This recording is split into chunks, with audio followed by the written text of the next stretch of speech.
Good evening, ladies and gentlemen. This is John. Tactical Short Pants is the channel. It's Friday night. A lot of stuff going on this evening, guys. Uh, if you haven't heard yet, it's only a couple hours. This only got posted out a couple hours ago. Benny Johnson had JD Vance on for an interview, long form interview. I've got the Cliff Notes pulled up here. This is not the entirety of it. If you want to go check it out on Benny Johnson's channel, it's about 40 minutes long. A lot of interesting stuff going on. But we got the highlight reel. Anyway, the White House has basically confirmed that Ilhan Omar has committed immigration fraud and is not legitimately in the country.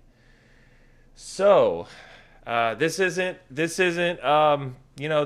coming from a internet source. I didn't see it on TikTok. This came directly out of the vice president's mouth. So without further ado, let's get into it.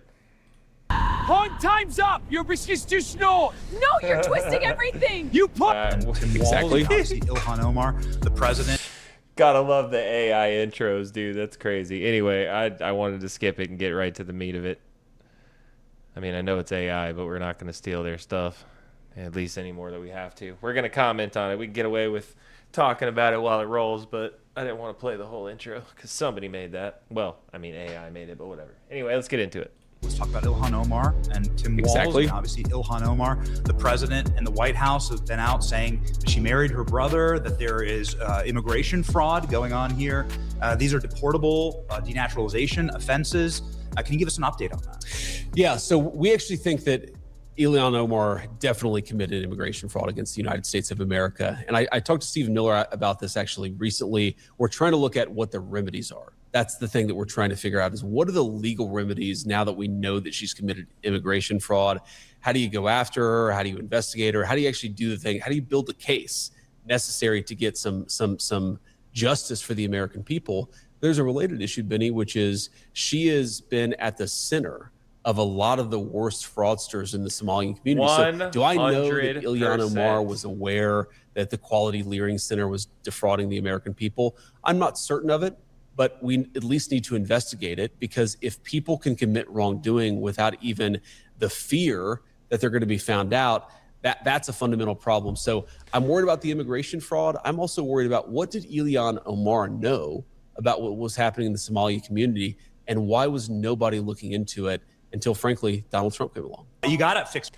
I'm going to pause right there. So we'll talk about that for a minute. Yeah, if for those of you who don't know, I'm sure that my audience does, because my audience is small. And if they're watching this, it's because they're watching the same stuff I am anyway. But Ilhan Omar is one of, in my opinion, probably the most corrupt politician currently in Washington. Minnesota, she represents I'm not sure what, I think she represents Minneapolis, the district in Minnesota. Somalian, came over here apparently when she was 17 with her father from Somalia. That's a story for another day, but her father was not a good person, and what they were running from, they probably should have been held accountable for, but that's besides the point on this video. She had her hands in all sorts of fraud. Her and her husband own a winery that nobody can prove exists, and they don't actually make any wine. But it's supposedly worth something like $5 million on paper. Her husband also supposedly runs a multi-million-dollar venture capitalist firm. And internationally, but no countries have any record of him doing business anywhere. So it's a really interesting set of circumstances that she finds herself in the center of. And she also has been, there have been people who have been convicted for fraud, have spoken at her rallies, and she's been at things that they open. It's crazy. This lady is tied to all the fraud in Minnesota. Anyway, she also supposedly, and I'd been aware of this for a while, but apparently the White House is confirming it. She supposedly married her brother. I'm not exactly sure if it was to get him into the country. I was under the impression she came in with her father. So maybe she came in with her father and then married her brother in order to get him in. However, line about identity on documents to immigrate into the United States, I would imagine is grounds for immediate removal. And if it's not, then it definitely should be. But they should make an example out of this woman. This woman has funneled money, taxpayer money, directly to the Houthis, I believe it is. Or no, Boko Haram. I'm sorry. She's funneled money directly to Boko Haram. Also, if you look into money that goes out, cash money that goes out of the airport in Minneapolis, Minnesota, the international airports, more money goes out of that airport than any other airport. Hundreds of millions of dollars a year in cash in briefcases go to Somalia out of that airport. That woman is funding terrorism. That woman is becoming a real estate mogul in a third world country. That woman is setting up a warlord type dynasty for her family when she goes back. That woman needs to be held accountable, and those resources need to be seized. That is insanity. Anyway, let's keep going. Fraud to preserve in America for our children. You have to fix fraud to preserve Western civilization. We won't have a country. Correct. It keeps going. 100%. We'll go bankrupt, and everything that makes America great will disappear if we allow fraudsters to steal the American dream from the next generation. I actually just met with Nick Shirley one-on-one very briefly.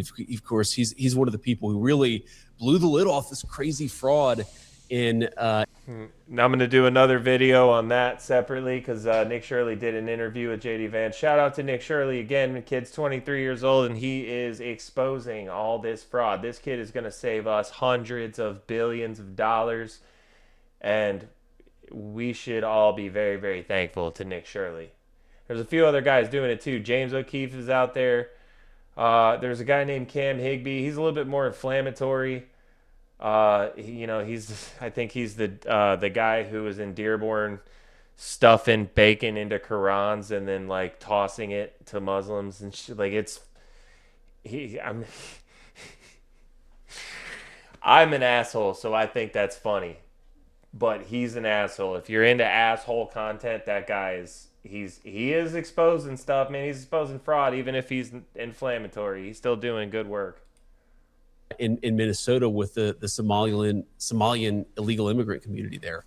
And you know what he said is, he said, a lot of people in my generation, Nick, I don't know exactly how old he is. He's probably 21, 22. He's like, they can't find a job making $60,000 a year, which is what they'd like to be able to, buy a home and support a family. And meanwhile, they've got fraudsters. He's talking about his friends, not abstractions. His friends can't find that job, but they see people driving Mercedes, making $1 million, defrauding the American people. It's an absolute disgrace. And I think if we don't fix it, we are not going to have a country in 10 years. Well, what people need to see, I think that the fraud has been laid bare. We've all seen the Learing Center, right? Correct. The Learing Center is not an actual daycare. No. The Learing Center was fraud, right? And we've seen the hospice fraud in California. And so I think it's been Quality Learing Center. Yeah. Ilhan Omar's about to lure today. demonstrated that this is a problem. What people need to see now is like arrests, yes, right? 100%. Deportations. They need to see that the federal government, the gears of justice grind against these people and they're not allowed to just continue. Yes. So let me give you an example, something I just talked about upstairs, but I think it's worth reiterating for your viewers. So you take a program that exists within Medicaid to help autistic children get the resources that they need. So you have a Somalian fraudster in suburban Minneapolis who says that they have 3 kids who are autistic, and maybe they don't even have 3 kids, and they certainly don't have 3 kids who are autistic. So it takes money away from the American citizens who need these services. It defrauds the taxpayer. And you're absolutely right that the thing that we need to do is get real justice. So, something I learned just the past 100%. 100%. And I like JD Vance, man. I really do like JD Vance. This guy's like less than a year older than I am, so he is of the exact same generation. This guy was a single mom, had a single mom who was a drug addict. Like, this guy grew up like a lot of people that I know, so like he is a very, very solid choice as far as I'm concerned. for the White House. But I really like Marco Rubio too, man. Little Marco's now big Marco, and he's doing big things, and I like that. So I think a JD Vance Marco Rubio ticket would be awesome. I would prefer Rubio at the top of the ticket, if I'm being honest. I don't know how JD Vance would feel about being vice president for another 4 years before he runs, but yeah, he's got to stick around for a while. I like this guy. Last couple of months, I had no idea that we do not prosecute fraud in this country if it's under $1.5 million per year. Okay? So think about that. Think of all the people who are $1.5 million a year. Did you hear that? I don't know if that's across the board or if that's government fraud. It sounds like a stupid government regulation or rule that they set up, because I'm sure that if I committed $1.2 million in fraud somewhere, I'd go to prison. That's insanity. Man, the government pisses money away, don't they? This is not chump change. That is meaningful money. And by the way, sometimes by prosecuting the lower level people, you get to the higher level people who are collecting, who have sort of the conspiracy to commit fraud against the American people. So one of the things that we're trying to do with this task force is commit the Department of Justice to investigating all fraud and actually going after the people who are doing it at the small scale of $1.4 million, but also actually looking at the big conspiracies that are out there. Because, Benny, I don't know about you, but I do not believe that what happened with the Somalian immigrant community in Minnesota, I don't think that happens without some cooperation from politicians, without other people looking. 100%. I'm going to say something very controversial, but it's also 100% factual. That group of people, that demographic, has an average IQ of 67. Do you really think they figured out a multi-billion-dollar fraud scheme by themselves? That demographic has been inbred for 1,000 fucking years. Sorry. That is an inbred population with a drastically lower IQ than Westerners. Their average in Somalia is 68. This is a culture that just made rape illegal 10 years ago. This is not a culture that is conducive with the United States, and we need to start having those uncomfortable conversations here. God, I'm happy to see people standing up all over Europe. It's good to see that. I'm seeing more and more today. It looks like what is it? Restore UK. Aim high, vote low, y'all. Y'all need to take your country back too. I mean, America's got the same problem, but we're also armed. So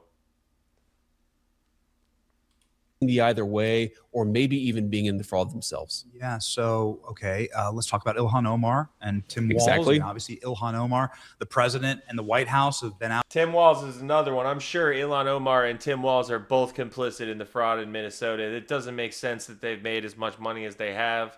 Tim Walz, I think that guy should be charged with seditious conspiracy and insurrection.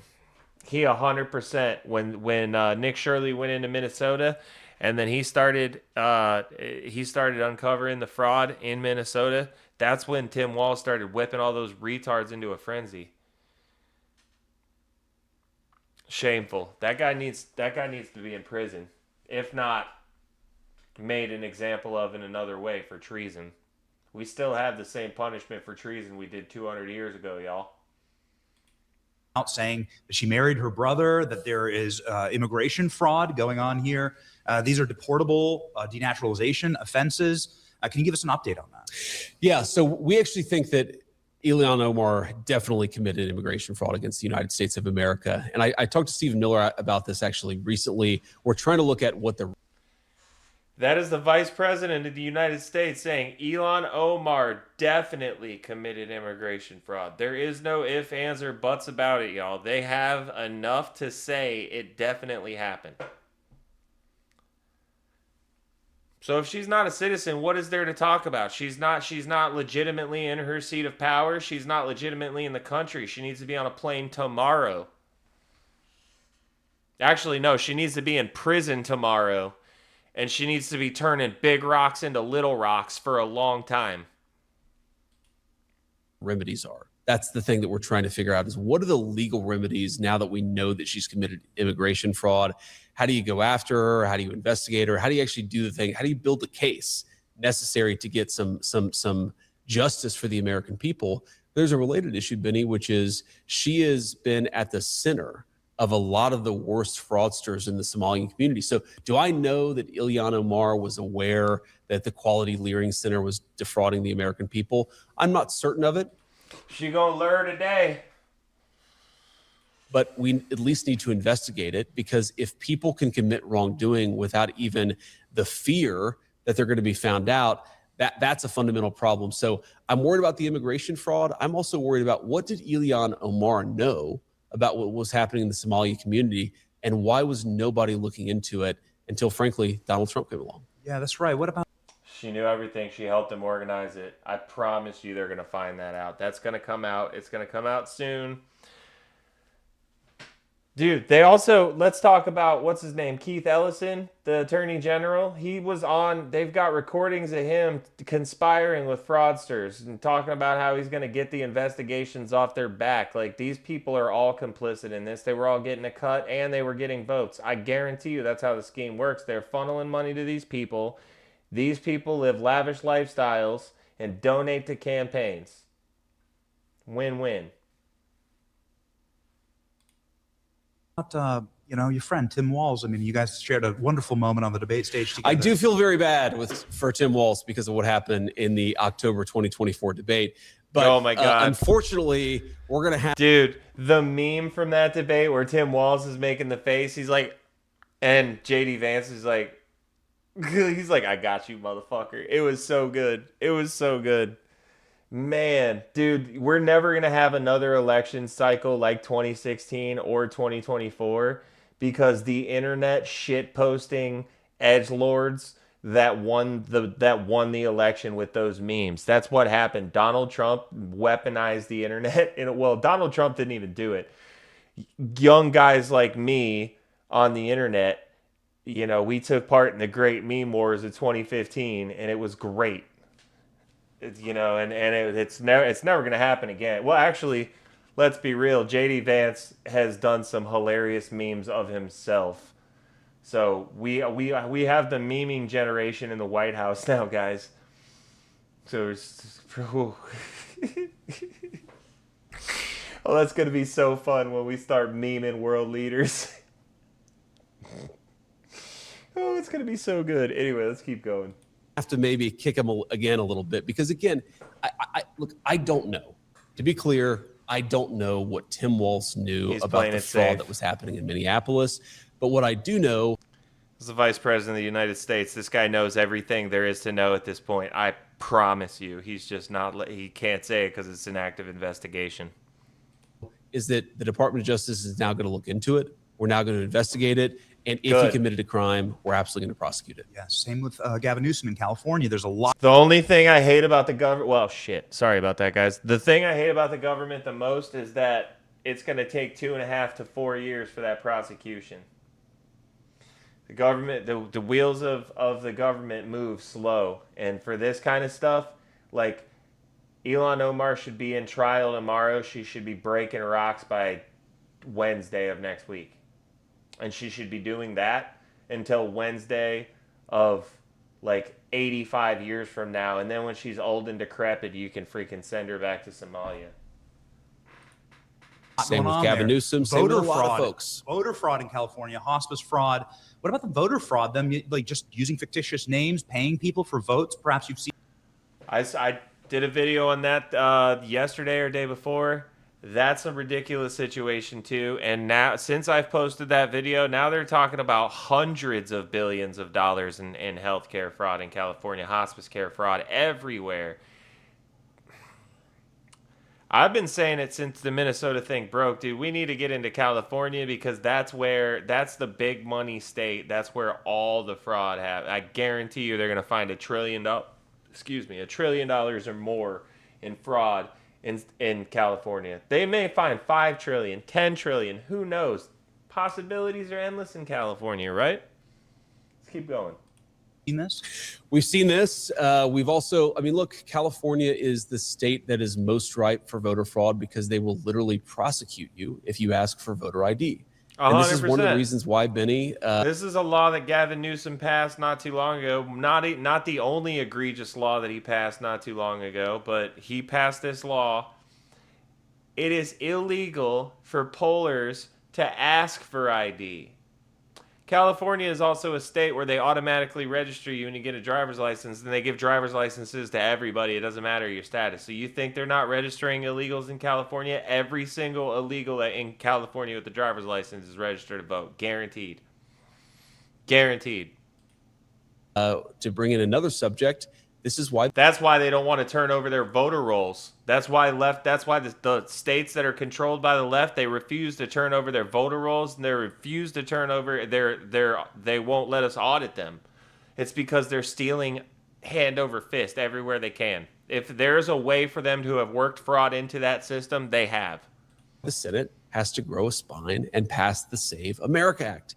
Because 100%. when you allow people to cast Call your representatives. Call them. Oops. Sorry, guys. That's my camera doing things because I moved my hand. Call your representatives, y'all. Make it known. Write a letter. Get on Facebook. Shoot a message to them on Instagram. Do whatever you guys got to do. Make it known. We want this shit passed. It's an 80-20 issue, guys. Not unlike all the other issues that the Democrats plant their feet over. But this is 80-20, guys. This is ridiculous, and it needs to be passed. And it needs to be passed before midterms. If we get this thing passed, the Democrats never win another election. At least until they have a platform they run on that includes the American people and people who benefit, which they're not going to do. They're power-hungry communists. ballot, and you don't even check their ID. In fact, you prosecute somebody at the polling booth who would check their ID, you necessarily invite fraud. And my favorite 100%. response on this, Benny, from people is when they say that, well, voter fraud doesn't happen that often. Yes. Two problems. Number one, not that often is still too much voter fraud in the United States of America. The right amount of voter fraud is actually zero. And number two, there's no way you can fucking tell because they register everybody and they don't track immigration status. They don't care. if voter fraud doesn't happen that often, then why are you guys so dedicated to stopping our anti-fraud efforts? In other words, why do you care so much? 100%. That's a really good point. If it doesn't happen that often, then what's the problem with passing the Save America Act? And they're trying to gaslight the country into, like, do you think these people really believe that the same people who got to get IDs to go get EBT cards and food stamps and welfare, do you think those people can't, do you think they really think that they can't get an ID for voting? If they do, they're racist as fuck. Actually, even if they don't really think it, but they think that the people are dumb enough to fall for it, they're still racist as fuck. Man, these people are just racist, man. They're racist. They play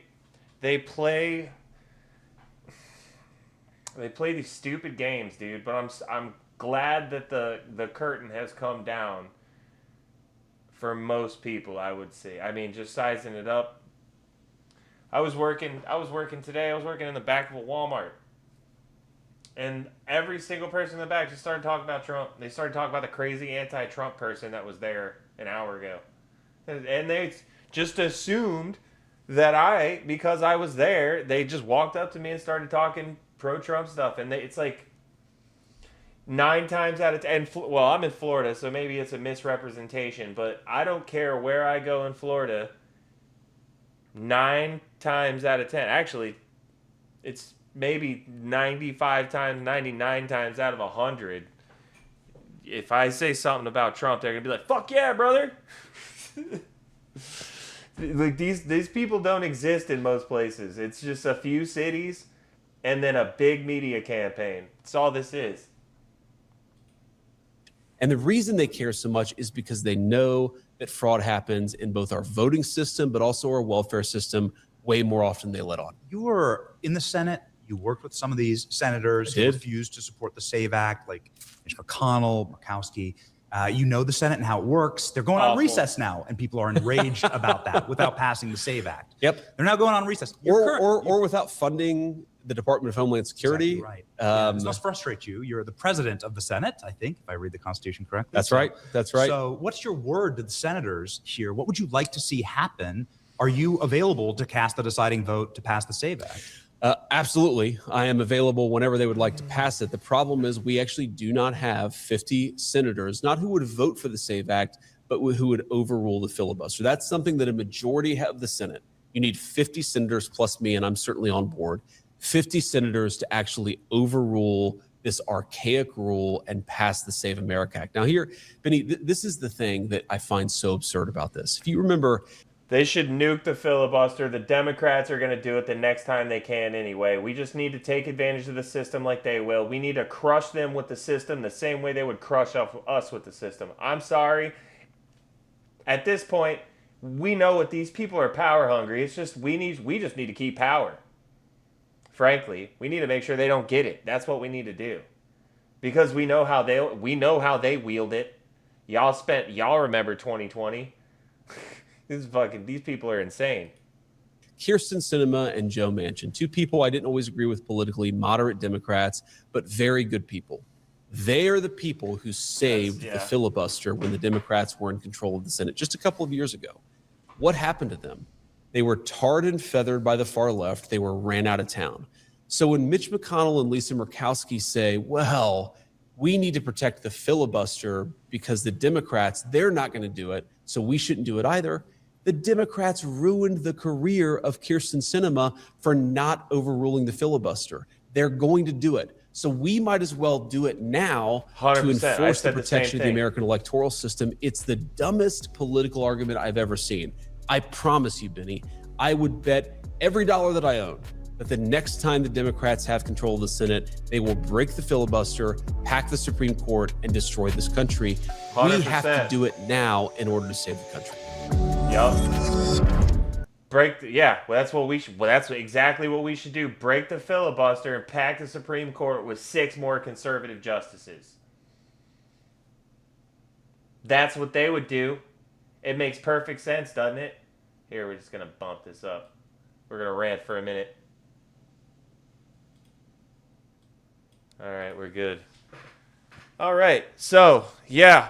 Ilhan Omar is freaking cooked, man. I hope that woman gets everything that is coming to her. She's taken $9 billion, they think, up to $13 billion. I haven't heard an exact number, but I've heard some interesting. There's a lot of big numbers out there, man. And as far as nuking the filibuster goes, I'm all for it. I 100% agree with J.D. Vance. These people are going to nuke the filibuster the next time they get a chance anyway. It's just like he said. And I totally forgot about Kyrsten Sinema, too. They 100% they ran her out of town on a rail because she was trying to make a stand to save the filibuster. And these people don't fight with honor, dude. So sometimes we got to get in the mud and a lot of guys like me recognize we need some Republicans that'll get in the mud, man. Because you're not gonna win a dirty war with these people. These people fight dirty. They've already killed people on our side. You know what I'm saying? Like, these people think it's a war already. They think they I don't know if they legitimately think this or if they just justify their own shit by projecting, which I think that's what it is. But these people will do exactly what J.D. Vance said. It's 100%. It's 100%. They talk about it on talk shows, what they're going to do. Yeah, we just need to take back power and pack the Supreme Court. And what are we going to do with the Trump supporters? I don't know. Maybe re-education camps? These people are talking about this shit. This is the same threat to Europe in the 40s, man. They're calling it something different, but we all see what they are. You know, this is ridiculous. Anyway, keep an eye out for more videos. There's a ton of news coming out of Washington tonight. I'm going to break down the Nick Shirley interview with J.D. Vance as well. Go through that. you know, we'll give our takes on that, and you know, we got a weekend. We got a weekend to play with, so we're gonna roll some content out. Anyway, this is John Tactical Short Pants signing off. Thanks for watching. Don't forget to like, share, and subscribe. I'll catch you on the next video. Thank you very much.